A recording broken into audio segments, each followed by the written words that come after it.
Welcome to Tiwari academy. तो अब हम प्रश्नावली 1.1 आरंभ करते हैं। चलिए सबसे पहले उसका प्रथम प्रश्न पढ़ लेते हैं हम। यहाँ पर आपको दिया हुआ है कि निम्नलिखित संख्याओं का HCF ज्ञात करने के लिए यूक्लिड विभाजन एल्गोरिथम का प्रयोग कीजिए। तो देखिए HCF को हम हिंदी में मासापा बोलते हैं, महत्तम समापवर्त्य। तो देखिए ये तो हमें पता है। अब यूक्लिड विभाजन एल्गोरिथम इसका प्रयोग करके हमें ये निकालना है। तो चलिए इसको भी समझ लेते हैं अब ये क्या होता है। तो चलिए अब हम क्वेश्चन से इसको समझते हैं। तो देखिए पहले वाले भाग में आपको दिया हुआ है कि 135 और 225 का आपको मासापा निकालना है और आपको बोला गया है जो विधि आपको यूज करनी है वो है यूक्लिड विभाजन एल्गोरिथम। तो देखिए इसमें हम क्या करते हैं कि सबसे छोटी वैल्यू देखते हैं 135 और 225 में। तो वो आपको सबसे छोटी वैल्यू मिल रही है 135, क्योंकि आप जानते हैं 135 हमेशा 225 से छोटा होता है। तो अभी आप 225 को अगर 135 से भाग करेंगे तो आपके पास जाएगा, एक बार जाएगा और 135 आ गया। फिर आपको मिलेगा कि एक बार तो जाएगा लेकिन आपके पास जो शेषफल आएगा वो 90 आ जाएगा। अब इस 90 से आप इस दोबारा 135 में भाग देंगे। तो देखिए 135 बराबर, अब आप लिखोगे 1 गुणा 90, क्योंकि 90 से एक बार ही जाएगा भाग, लेकिन अभी आपके पास शेषफल 45 आ जाएगा। तभी तो देखिए 90 प्लस 45 135 आएगा। अभी आप अब इस 45 से इस 90 में भाग देंगे। तो देखिए आपके पास आ जाएगा 90 बराबर, ये तो पूरा पूरा चला जाएगा 2 गुणा 45 प्लस 0। तो जहां पर भी शेषफल 0 आ जाए आप वहां पर रुक जाएंगे तुरंत। और अब यहां पर आप HCF लिख सकते हैं। तो देखिए HCF यहां पर आपने देखा 45 का भाग 90 में पूरा पूरा चला गया था, इसलिए HCF यहां पर 45 आ जाएगा। तो इस तरीके से आपका ये HCF आ जाएगा और इसी विधि को हम बोलते हैं यूक्लिड विभाजन एल्गोरिथम, ये यूक्लिड विभाजन विधि। अब ये समझ लेते हैं, कभी कभार छात्रों को इसमें दिक्कत हो सकती है कि वो एकदम सीधे ये नहीं लिख सकते, है ना, जैसे हमने यहाँ पर ये लिखा है। तो अभी उसके लिए समझ लेते हैं, हमारे पास बहुत अच्छा तरीका होता है उसके लिए। तो देखिए सबसे पहले आप 135 से भाग देंगे 225 में, क्योंकि सबसे छोटा तो 135 है 225 से भी। तो वो आपने देखा कि एक बार जाएगा, तो आपने 135 कर दिया। फिर आपको यहां पर मिलेगा 90 शेष। अब इस 90 से आप इस वाले 135 में दोबारा भाग देंगे। तो देखिए मैं यहां पर लिख देता हूं। अब देखिए ये एक बार जाएगा दोबारा, तो ये 90 आ गया और इस तरीके से 45 आ जाएगा। अब इस 45 से आप 90 में दोबारा भाग देंगे। तो देखिए ये 2 बार गया और ये आपके पास 0 बच जाएगा। तो इस तरीके से आपने ये देखा कि चूंकि 45 का भाग 90 में देने पर 0 शेष आया था, इसलिए ये 45 ही आपका HCF हो जाएगा। तो अभी आप देखो कि जैसे जैसे हमने यहां पर भाग दिया है उसी तरीके से हम यहां पर इसको लिखते गए। आप देख सकते हैं जैसे आपने 225 में 135 का भाग दिया तो आपने देखा एक बार गया वो और 90 शेष बचा। तो देखिए हमने 1 गुणा 135 प्लस 90 लिख दिया। इसी तरीके से अब आप इस 90 से 135 में भाग देंगे। तो देखिए ये वाली लाइन लिखी हुई है, एक बार जाएगा, तो देखिए एक बार लिखा है और आपने देखा शेषफल तो 45 बचा था तो 45 लिख दिया। अब इसी 45 से आपने देखिए इस 90 में भाग दिया है, अर्थात इसमें भाग दिया। तो आप देखिए 2 बार आपका भाज्य हो जाएगा और यहाँ 2 बार भागफल हो जाएगा और आपके पास शेषफल 0 बचेगा। और तब हमने आपको बोला जब भी शेषफल 0 बचेगा तो आप ये बोल सकते हैं यहाँ पर जो आपके पास संख्या लिखी होगी वही दी गई दो संख्याओं का HCF या महत्तम समापवर्त्य हो जाएगी। तो देखिए अब हम दूसरे वाले प्रश्न पर देख लेते हैं।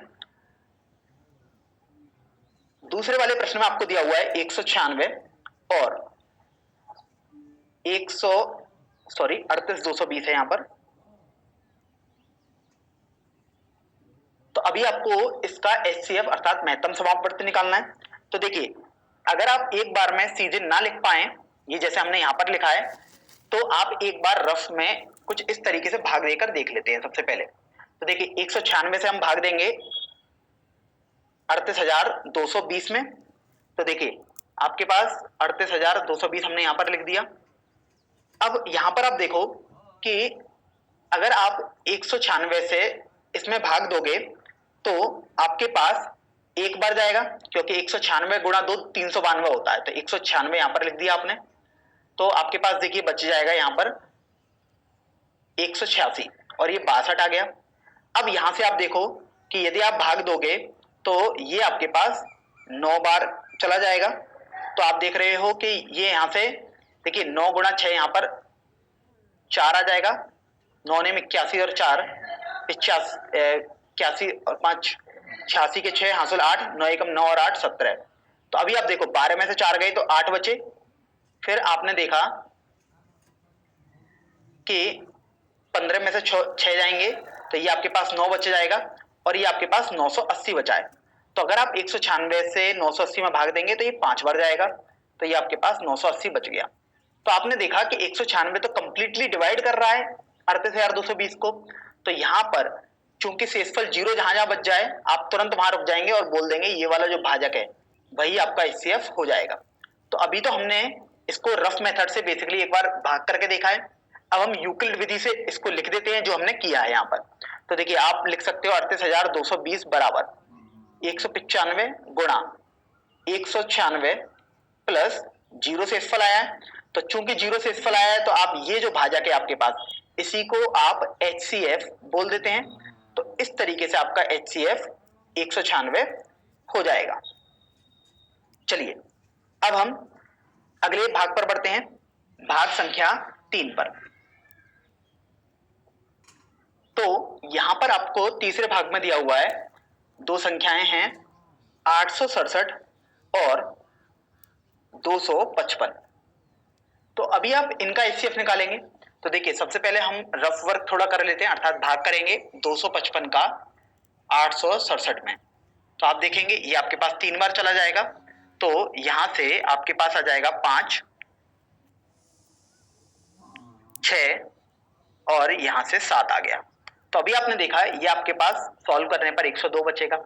अब चूंकि शेषफल 0 तो नहीं आया, शेषफल तो 102 आया है, तो अब आप इस 102 से इस 255 में दोबारा भाग करेंगे तो आपके पास ये 2 बार चला जाएगा। तो यहां से आपको मिलेगा 204। तो देखिए आपके पास 51 शेष बचेगा। फिर आपने देखा दोबारा आपके पास 0 शेष नहीं बचा, 51 बचा है। तो आप इस 51 से अब इस 102 में भाग देंगे। तो देखिए 102 में जब आप भाग देंगे तो आप देखेंगे कि ये तो 2 बार आपके पास चला जाएगा भाग पूरा पूरा। तो ये आपके पास 102 आ गया और यहां पर आपने देखा कि शेषफल 0 बचा, अर्थात कुछ नहीं बचा। फिर हमने आपको बताया था कि जहां पर शेषफल 0 बचे आपको तुरंत वहां रुक जाना है और इस वाले भाग को आप HCF बोल देते थे। तो बेसिकली HCF 51 आएगा, लेकिन ये तो आप रफ में कर रहे हैं क्योंकि यूक्लिड विधि तो कुछ और होती है। तो देखिए यूक्लिड विधि में अब हम लिखते हैं। तो देखिए आप जो जो करते जा रहे हैं भाग में उसको आप लिखते जाएंगे। तो सबसे पहला स्टेप था आपके पास 867 बराबर आपने 255 का भाग दिया तो 3 बार गया, तो 3 गुणा 255 प्लस अब आपने देखा कि शेषफल तो आपके पास 102 आया था तो आपने 102 कर दिया।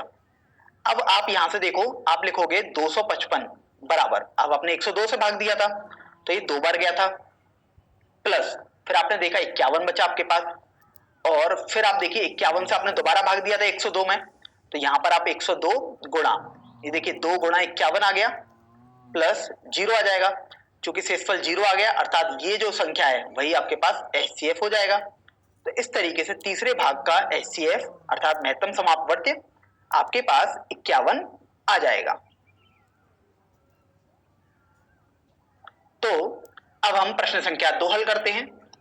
इस प्रश्न में आपको बोला गया है कि दर्शाइए कि कोई भी धनात्मक विषम पूर्णांक 6q + 1 6q + 3 या 6q + h के रूप का होता है जहां q कोई एक पूर्णांक है। तो देखिए यहां से आपको ये बात समझ में आ रही है कि कोई भी धनात्मक विषम पूर्णांक इनकी फॉर्म में आपको सिद्ध करना है। तो अब आप ये देखो कि 6q + 1 यहां पर भी आप देख रहे हो 6q + 3 यहां पर भी आपने देखा 6q + 5 अर्थात आपको ये समझ में आया कि 6 से एक तरीके से उस या जो पूर्णांक आपको दिया हुआ है उसमें भाग देना है। तो देखिए अगर आप कोई भी धनात्मक पूर्णांक a मान लेते हैं तो अभी मैं लिख देता हूं, माना कोई धनात्मक पूर्णांक a है। तो अभी आपने यहां से हमने ये तो पहचान लिया कि आपको बेसिकली 6 से डिवाइड करने को बेसिकली बोला गया है। तो देखो अगर आप यूक्लिड विधि से लिखोगे इसे तो जब 6 से आप डिवाइड करोगे तो कुछ ना कुछ बार तो जाएगा, तो 6q कर दिया प्लस कोई भी एक शेषफल बचेगा क्योंकि आपने यूक्लिड विधि से देखा था हम इसी तरीके से इसको लिखते थे। तो अभी आपने ये भी सीखा था कि यहां से जो r आएगा वो या तो 0 आ सकता है, क्योंकि जब 6 से आप किसी संख्या में डिवाइड कर रहे हैं या भाग दे रहे हैं तो जो शेषफल है या तो वो 0 आएगा, या 1 आएगा, या 2 आएगा, या 3, या 4, या 5 ही आएगा। 6 कभी नहीं आ सकता, क्योंकि नहीं तो दोबारा वो 6 से डिवाइड हो ही जाएगा। तो शेषफल तो हमेशा 6 से कम ही आएगा और 0 से बड़ा आएगा या 0 आएगा। तो अभी आप ये देखो कि आपके पास जो संख्याएं होंगी वो या तो संख्या हो सकती है a बराबर 6 क्यूब प्लस 0, या आपके पास संख्या हो सकती है 6 क्यूब प्लस 1। देखिए अभी मैं आपके पास सभी संभव केस बना दे रहा हूं कि आपके पास किस तरीके की संख्याएं हो सकती हैं। आपके पास हो सकती है a बराबर 6 क्यूब प्लस 2, हो सकता है a बराबर 6 क्यूब प्लस 3 तरीके की कोई संख्या हो सकता है a बराबर 6 क्यूब प्लस 4 हो, या a बराबर 6 क्यूब प्लस 5 हो। तो अभी आप ये देखो कि आपको तो ये सिद्ध करना था कि जो विषम पूर्णांक होंगे, आप देख सकते हैं यहाँ पर आपको बोला गया है कि विषम पूर्णांक इस रूप के होंगे। तो विषम पूर्णांक वो पूर्णांक होते हैं जिनमें 2 का भाग नहीं जाता पूरा पूरा। तो अभी आप ये देखो कि इसमें तो 6 क्यू में केवल लिखा हुआ है प्लस 0 है, तो ये तो 6 क्यू ही बचा। तो आप देख रहे हो 2 गुणा 3 क्यू आप लिख सकते हो इसे। इसका मतलब तो ये हुआ कि 2 का भाग तो आप आसानी से दे सकते हो, तो ये आपके पास समपूर्णांक आ जाएगा। फिर आपने देखा कि इसमें आपके पास 2 का भाग नहीं जाएगा, क्योंकि देखिए ये तो 2 का भाग जा रहा है लेकिन आपने 1 जोड़ दिया, तो अभी आपके पास ये विषम बन जाएगा। इसी तरीके से जब आप 6 क्यू प्लस 2 देखेंगे तो देखिए आप 2 का कॉमन ले लेंगे, अर्थात आपके पास बच जाएगा कोष्टक में 3 क्यू प्लस 1। अब चूंकि आपने 2 यहां पर कॉमन लिया तो आपको दिख रहा है कि 2 से तो आप पूरा पूरा भाग दे सकते हैं, अर्थात ये आपके पास समपूर्णांक हो जाएगा। इसी तरीके से देखिए 6 क्यूब प्लस 3 है, तो यहां पर आप 2 से कॉमन नहीं ले सकते पूरे पूरे में से, तो ये आपके पास विषम पूर्णांक हो जाएगा।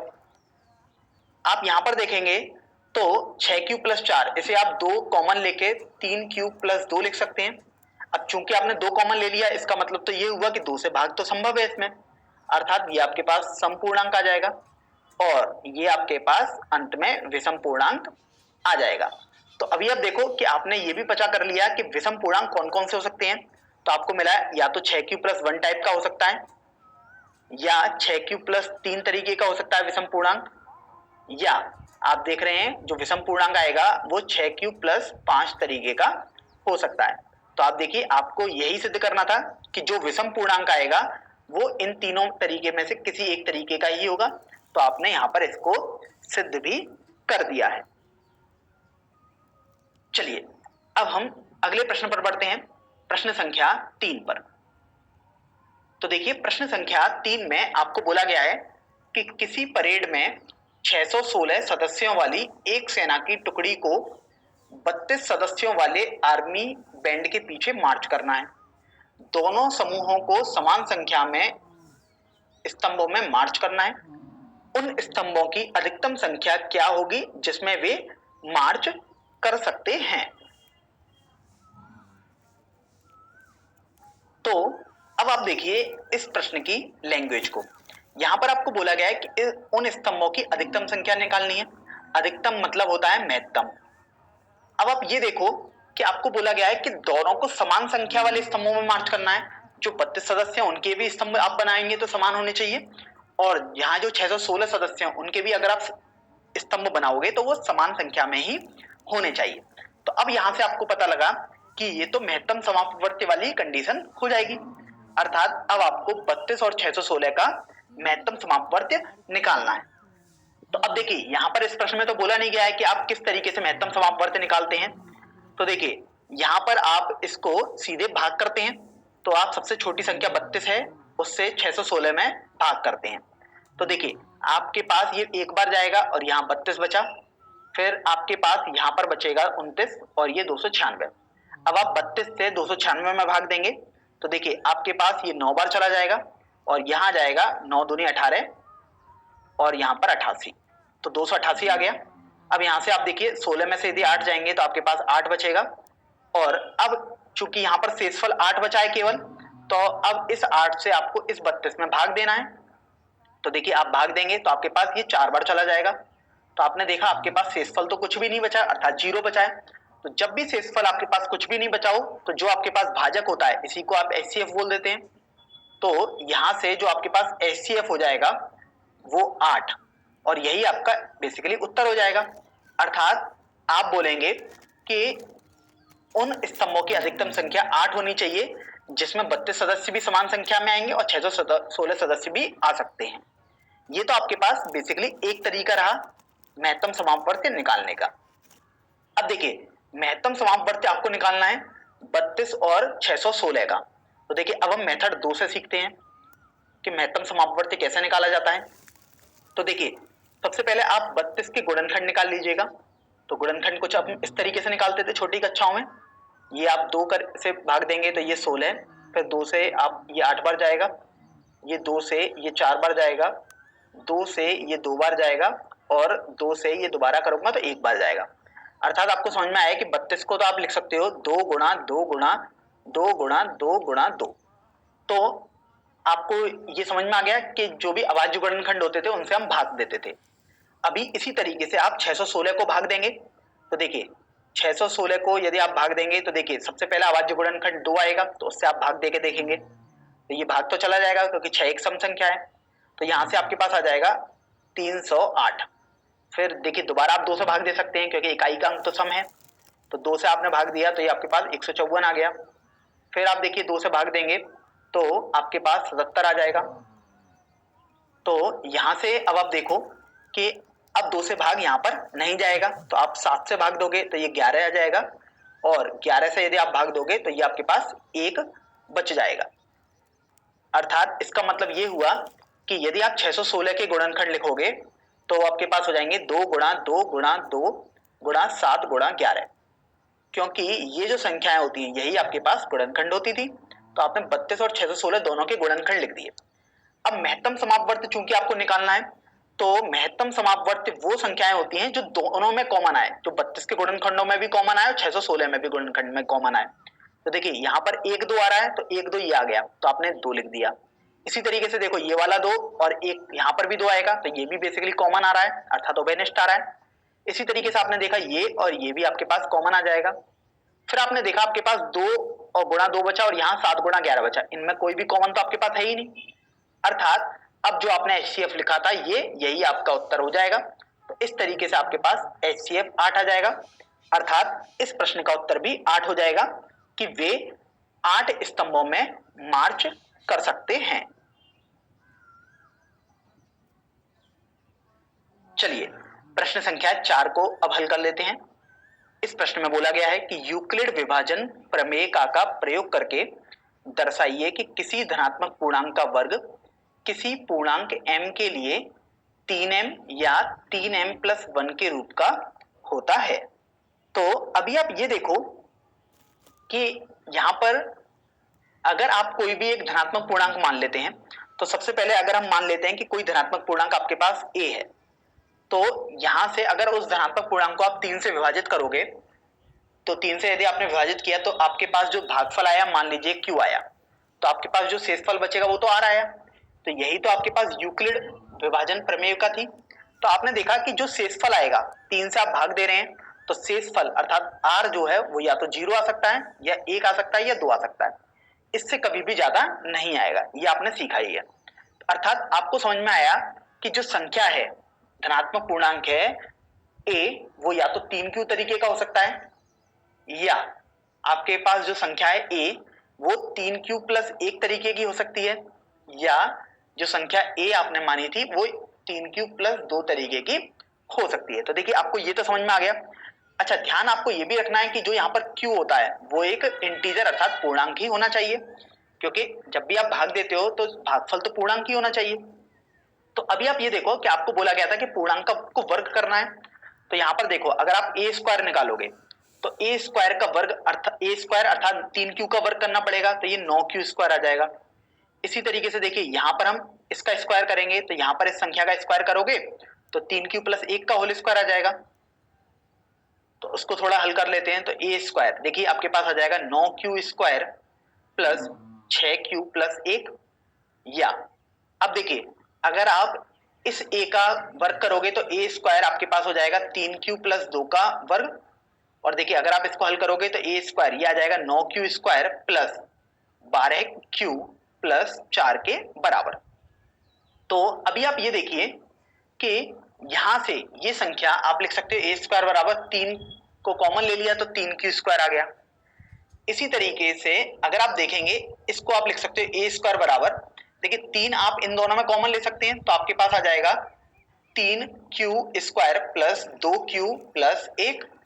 और देखिए अगर आप यहां से ए स्क्वायर आप लिख सकते हो, देखो 9q² plus 12q plus 3 plus 1 आप लिख सकते हो। तो अभी आप इस वाले भाग में से देखिए 3 कॉमन ले लीजिएगा। अगर आप 3 कॉमन लोगे तो ए स्क्वायर बराबर कोष्टक में आपके पास बच जाएगा 3q² plus 4q plus 1 plus 1 बच जाएगा। देखिए फिर आप ये देखिए कि अब चूंकि q तो एक पूर्णांक था तो 3q² ये भी तो एक पूर्णांक ही आएगा। अर्थात आप देख रहे हो कि ये आपके पास 3m तरीके की संख्या है जहां m एक पूर्णांक है। तो आपने देखा कि जो ये वर्ग आया वो 3m तरीके का आया है। इसी तरीके से आप देखो ये भी तो आपके पास एक पूर्णांक ही है। अगर इस पूर्णांक को आपने m मान लिया तो ये भी आपके पास a स्क्वायर जो आया अर्थात वर्ग उस संख्या का वो 3m प्लस 1 तरीके का आया। और यदि आप देखो यहां से q चूंकि एक पूर्णांक है तो ये भी एक पूर्णांक, ये भी एक पूर्णांक और 1 भी एक पूर्णांक होता है, तो ये सब मिला के भी एक पूर्णांक ही आएगा। तो यहां से भी आपने देखा कि ये आपके पास 3m प्लस 1 तरीके का ही होगा। यहां पर ध्यान देने वाली बात ये है कि ये तीनों m जो यहां पर और मैंने यहां पर लिखे हैं वो तीनों m बराबर नहीं है, बस m इस बात को प्रदर्शित कर रहे हैं कि m कोई भी एक पूर्णांक है। तो देखिए आपने देखा कि धनात्मक संख्या का यदि हमने वर्ग किया, आप देख सकते हैं वर्ग करने को आपको बोला गया था, धनात्मक पूर्णांक का यदि आपने वर्ग किया तो या तो वो 3m तरीके का आएगा या 3m प्लस 1 तरीके का आएगा।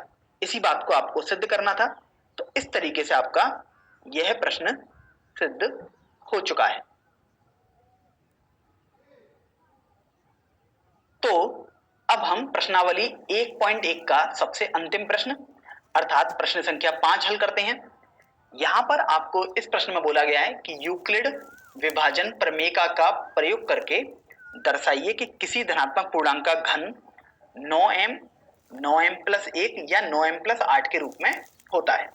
तो देखिए सबसे पहले हमने जैसे पिछले प्रश्न में माना था कि कोई भी आप धनात्मक पूर्णांक a मान लेते हैं और यदि आप उसे 3 से विभाजित करें तो कुछ पूर्णांक बार वो जाएगा अर्थात भागफल q आ गया और कुछ शेषफल भी बचेगा। तो यहां से आपको समझ में आएगा q तो एक पूर्णांक होना चाहिए, तो आपने वो लिख दिया क्योंकि आप जानते हैं भागफल तो एक पूर्णांक ही आएगा और शेषफल r आया। अब आप समझते हैं कि r की वैल्यू आपके पास 0, 1 या 2 ही हो सकती है, क्योंकि जब भी आप किसी संख्या में 3 से विभाजित करोगे इस संख्या को तो आपके पास शेषफल या तो 0 आएगा या 1 आएगा या 2 आ सकता है। तो इस तरीके से आपको समझ में आया कि वो संख्या आपके पास जो a आपने मानी थी वो या तो 3q तरीके की होगी या आपके पास वो संख्या 3q प्लस 1 तरीके की होगी, क्योंकि जब r का मान 1 हो जाए, या जब r का मान अगर आपने 2 मान लिया तो आपके पास वो संख्या 3q प्लस 2 तरीके की हो सकती है। तो अभी आप ये देखो कि आपको बोला गया था उस धनात्मक पूर्णांक का आपको तो घन निकालना है, अर्थात घन निकालना है मतलब आपको पावर 3 कर देनी है। तो देखिए 1 का घन अर्थात a क्यूब या हम बोल सकते हैं 1 की घात 3 बराबर यहाँ पर 3q की घात 3 आ जाएगा। तो यहां से आपने देखा a क्यूब बराबर 27 q का क्यूब आ गया। या अब देखिए अगर आप इस वाले अगर संख्या थी तो इसका घन करोगे तो a क्यूब ये आपके पास आ जाएगा 3q प्लस 1 का क्यूब। तो देखिए ये आपके पास आ गया 9q क्यूब प्लस 1 का cube plus 9q 3q plus 1। तो अगर आप इसको थोड़ा सरल करोगे तो ये आपको मिल जाएगा a क्यूब बराबर देखिए 9q क्यूब प्लस, अब देखिए इसमें यदि आप पहले इनको गुणा कर दो इस 1 क्यूब को सबसे अंत में लिखेंगे हम, तो ये 27q स्क्वायर आ जाएगा प्लस 9q का जब आप 1 से गुणा करोगे तो 9q आ गया और इस 1 के क्यूब अर्थात 1 को आप यहां लिख दो। तो अब आप देखो कि जब आप इसको करोगे a क्यूब तो ये आ जाएगा 3q प्लस 2 का होल क्यूब। तो इस तरीके से आप देखो a क्यूब आपके पास आ जाएगा यहाँ पर 3q का क्यूब था तो यहाँ पर भी आपके पास 27 क्यूब आ जाएगा। तो यहाँ मैं 27q का क्यूब लिख दिया, इस बात को थोड़ा आप ध्यान रखें। इसी तरीके से देखिए यहाँ पर भी आपके पास आ जाएगा 27q का क्यूब प्लस 8 प्लस ये आपके पास 12q और कोष्टक में 3q प्लस 2 आ जाएगा। तो अभी आप जब इसको थोड़ा सरल करोगे तो देखिए आपके पास आ जाएगा a क्यूब बराबर 27q cube plus 36q square plus 24q plus 8। तो देखिए अभी आपने उस धनात्मक पूर्णांक अर्थात a का घन तो कर दिया है। अब आप यहां से ये देखो कि आपको जो सिद्ध करना था, जो आपको ये घन आया, आपको बोला गया था ये आपको सिद्ध करना है, वो इस तरीके का आएगा। तो 9m 9m plus 1 9m plus 8, इससे आप ये तो समझ में आ गया आपको कि 9 से बेसिकली इनको विभाजित करना है। तो अभी आप देखो यदि आप 9 से विभाजित करोगे सभी संख्याओं को, तो देखो a क्यूब, इसको आप लिख सकते हो 9 कॉमन लेके 3q क्यूब। इसी तरीके से आप देखो a क्यूब, आप इसमें भी 9 से देखिए इतना कॉमन ले सकते हो 9, तो आपके पास आ जाएगा 3q cube plus 3q square plus q plus 1। और देखिए अगर आप यहां पर देखिए 9 कॉमन ले लेंगे तो आपके पास आ जाएगा a क्यूब बराबर। अब यहां से आप देखो कि ये आ गया 9 3q स्क्वायर प्लस यहां पर आपके पास 36 आएगा, तो ये आपके पास 108 क्यूब आ गया। सॉरी यहां पर 72 क्यूब आ जाएगा, इसको हमने थोड़ा गलत कर दिया था। ये आपके पास आ जाएगा 108 क्यू स्क्वायर प्लस 72 क्यूब। तो देखिए इसमें आपने 9 कॉमन ले लिया, तो आपके पास आ जाएगा यहां से 12 क्यूब प्लस 8 प्लस 8। तो देखिए आपने ये तो लिख दिया। अब फिर आप देखो कि ये तो एक पूर्णांक ही होगा, अर्थात आपको a क्यूब अर्थात उस धनात्मक पूर्णांक का घन 9m तरीके का मिल रहा है। अगर आपने इसको m माना, m तो बेसिकली पूर्णांक को डिनोट कर रहा है, a क्यूब यहां से अगर आपने ये पूर्णांक आपको दिखाई दे रहा है तो ये 9m प्लस 1 तरीके का आया। और यहां से आपने देखा कि ये भी तो एक पूर्णांक ही होगा, क्योंकि q 8 और ये q सब पूर्णांक ही है, तो पूर्णांकों का योगफल हमेशा पूर्णांक ही आएगा। तो ये 9q प्लस 8 तरीके का आएगा। तो आपने यहां से देख लिया कि जो धनात्मक संख्या आपने मानी थी, अगर आप उसका घन कर रहे हो तो वो आपके पास या तो 9m तरीके का आएगा, या 9m प्लस 1 तरीके का आएगा, या 9q प्लस 8 तरीके का आएगा। तो आप यहां पर देखो कि आपको यही दर्शाने को बोला गया था। तो इस तरीके से आपने इस प्रश्न को हल कर दिया है और आप अंत में लिख सकते हो कि हैंस प्रूव्ड